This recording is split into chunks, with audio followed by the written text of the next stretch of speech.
welcome to my channel. Today's video is my monthly reading wrap up, so let's get into the 8 books I read in the month of January. But first, I got some news. As you can see, I got my haircut, I'm following me again. And I also made it to Bookstagram, so if you all could give me a cheeky follow, it'd be very much appreciated. And if you also have a Bookstagram account, I'll follow you back. Now, let's get into my January reading wrap up. I started the year reading The Gram Effect by Elle Kennedy. It was really cute. I rated it 4.5 stars. I just love the fun family trope. I had so many flashbacks reading this. It was heartwarming. Also, the moment of their first kiss was everything. And their meet-cute was so freaking funny. I loved this one. Might be my new favorite Elle Kennedy book. Look, Writer has my heart forever. I also enjoy Gigi's personality. It wasn't how I expected it to be, but it surprised me for the best. Second book I read was Swift and Saddled by Lyla Sage.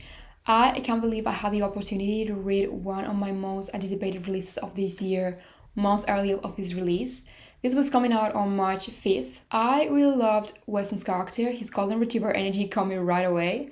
I love this book, I love its characters, and I love Lyla's writing style. But something from the second half of the book fell off, like it was a bit too fast for my liking, and I don't know, it felt like I needed more rage, you know? I must say I loved Dawn and Dusted more, but it was hard to surpass as it was one of my top reads from 2023. But still, I devoured this book, I couldn't put it down. It was a sweet, short read, and I'm gonna wait for book 3 in the series. I'm beyond excited to read Cousin Teddy's story. Also, I need to add that it was great to read a book with mental health representation that was amazingly written and really well done. I rated this one 4 stars. I obviously will reread this book once it comes out in March, and my rating will probably go up. Baby One More Time by Camilla Isley. Camilla Isley is the queen of rom-coms. If you haven't read anything by this author yet, what are you waiting for? I read some of her other books before and there wasn't a single one I didn't love. I rated this one 4 stars. I read it on an arc, but it came out on the 20th.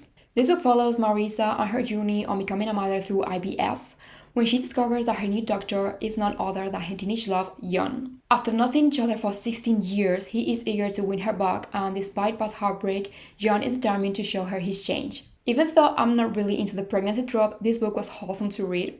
This is a second chance romance, and I must admit that the reason he left her for when they were teenagers was a big deal, mostly because it was something they already had talked about and sorted out, but anyway, I couldn't have enjoyed more this book.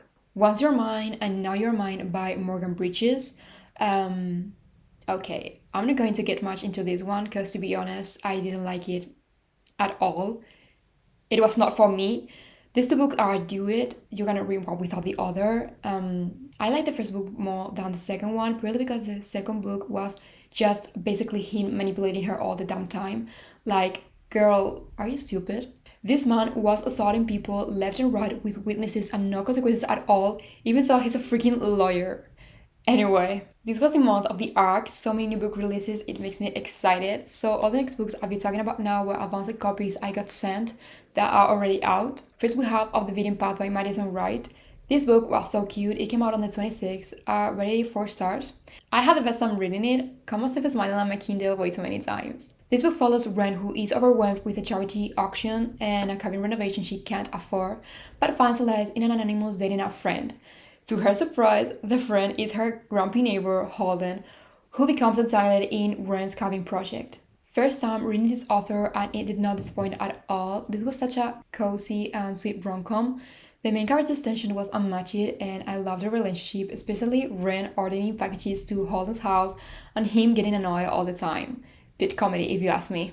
Ren is a sweetheart and her relationship with June, the MMC's daughter, was heartwarming.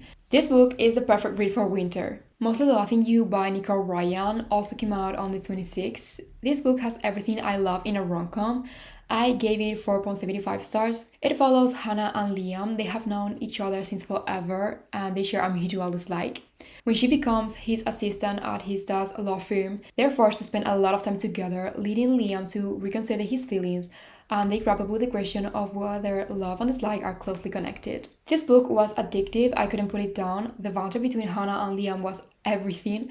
I really liked the first 2 discussions. Safe to say, I've been now reading this author's future releases. The last book I read in January was The Lion Game by Sara Jane Woodley. This book follows Lucy and Lachlan, trapped in a random model. They didn't expect to see each other again, but fate had other plans. As their unexpected connection deepens, they navigate floods, lights, and moving in together, leading to surprising chemistry and a budding relationship with boundary tension and unexpected sweetness. Lucy was the personification of cinnamon roll, and Lachlan was a softie underneath of his grumpy exterior.